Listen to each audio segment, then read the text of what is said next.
मम्मा मुझे नहीं जाना नहीं जाना, रोना स्टार्ट। लेकिन पिछले 2 दिन से जो मैंने देखा ना, मुझसे बहुत इंस्पायर हुई और उसी को दिमाग में आज का मोमेंट बहुत इमोशनल भी था, जिस तरह से उसने रिएक्ट किया। तो मैंने सोचा इसी के ऊपर लिख देती हूँ।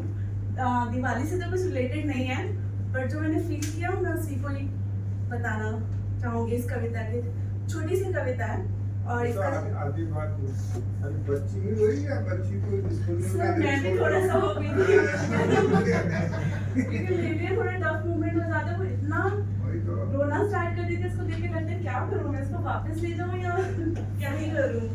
तो मेरी कविता का शीर्षक है मेरी नन्ही सी गुरु।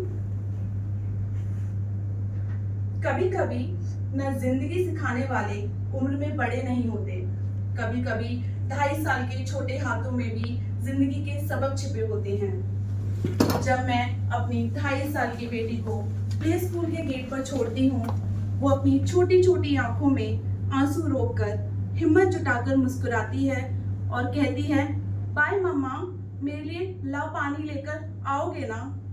यह लाव पानी का मतलब नारियल पानी से है, जो वह खुद को दिलासा देने के लिए बोलती है। उस पल उसका मासूम चेहरा, कांपती पलकों पर ठहरे आंसू और फिर खुद ही उन्हें पहुंच लेने का साहस मुझे भीतर तक हिला देता है। माँ होने का एहसास उस क्षण अपने शिखर पर होता है। मन करता है उसे वहीं गले से लगा लूं, पर मैं जानती हूँ अभी उसे मजबूत बनना सीखना है। इसलिए मैं बस मुस्कुरा कर कहती हूँ, हाँ बेटा, मैं लेकर आऊंगी, और पीछे मुड़ जाती हूँ।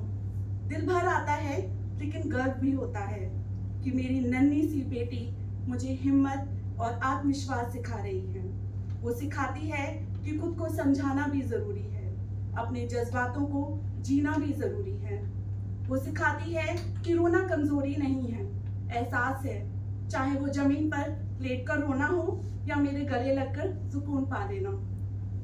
जब मैं उससे नाराज होती हूँ तो मेरे बात न करने तक मेरे पीछे पीछे घूमती है। वो सिखाती है कि नाराजगी में इंतजार करना क्या होता है, प्यार में शब्दों से ज्यादा मौन का अर्थ क्या होता है। मेरी नन्ही बेटी सिखाती है मुझे खुलकर जीना क्या होता है। सीमाएं उसे नहीं पता, डर की कोई सीख नहीं। खुद 13 किलो की है, लेकिन 5 किलो का डंबल उठाने की हिम्मत रखती है। जो हम सोचते हैं नामुमकिन, उसके लिए खेल की बात है। छत तक ऊंची अलमीरा पर चढ़ जाना जैसे उसके लिए बस आम सी बात है। पार्क में हर अनजान से बात करना, अपनी प्यारी सी आवाज में कहना, अंकल आंटी आप कहाँ जा रहे हो, सिखाता है कि हम कितने संकुचित हो गए हैं। घर की बालकनी में खड़ी होकर हर चीज पर अपनी नजर रखना। मम्मा देखो भैया लोग खेल रहे हैं, मम्मा आज पिजन कहाँ गया, मम्मा देखो कैट कार के नीचे जा रही है, मम्मा देखो बर्ड्स का नेस्ट, मम्मा ये मम्मा वो सिखाती है कि हम कितनी बातें अपने दिमाग में सोचते हैं पर जुबान पर लाना भूल जाते हैं। वो सिखाती है निष्काम प्रेम क्या होता है। वो सिखाती है रिश्तों की गहराई। कभी कभी मुझसे रूठती है, पर जानती है कि मैं उसकी छोटी सी दुनिया हूँ। और मैं हर बार सोचती हूँ, कैसी अजीब सी पर सच्ची सी बात है ये कि मैं सिर्फ उसे पाल रही हूँ, पर वो मुझे जिंदगी जीना सिखा रही है। Thank you.